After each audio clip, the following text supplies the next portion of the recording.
नादान औरत अपने शौहर पे हुक्म चलाना चाहती है और फिर खुद बेसुकून हो जाती है। ऐसी औरत चाहती है कि शौहर हर बात में उसकी माने, लेकिन भूल जाती है कि जिस मर्द की इज्जत तुम तोड़ दोगी वो कभी तुम्हें दिल से इज्जत नहीं देगा। और दूसरी तरफ अक्लमंद औरत अपने शौहर को बादशाह बनाती है, उसे इज्जत देती है, हौसला देती है, उसे घर का सर कहकर आगे बढ़ाती है। फिर देखो वही मर्द दिन रात मेहनत करता है सिर्फ इसलिए कि उसकी मलिका को कोई कमी न रहे।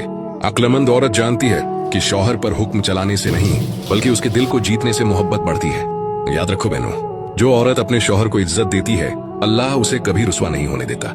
और वो औरत जो अपने मर्द का साथ देती है वो सिर्फ उसकी नहीं पूरी खानदान की इज्जत बन जाती है। क्योंकि जब औरत समझदार होती है तो घर में सुकून, बच्चों में तहजीब और रिश्तों में बरकत अपने आप आ जाती है।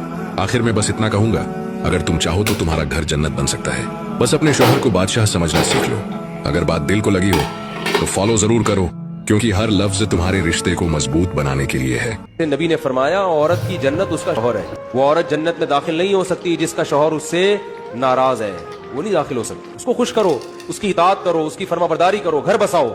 लेकिन उल्टी कहानियां पढ़ाई जा रही हैं, सासों की खिदमत लाजिम नहीं है, ससुर की खिदमत लाजिम नहीं है। कमाल है यार, जब कुछ भी लाजिम नहीं है तो घर में क्या पेड़े खाने के लिए आई है वो? जब एक घर में रहते हैं तो सब बड़ों की खिदमत करते हैं। बेटे पर भी लाजिम है अपने माँ बाप की खिदमत करे, जो भी घर में बड़े हैं, तो औरत पर भी लाजिम है घर के बड़ों की खिदमत करे।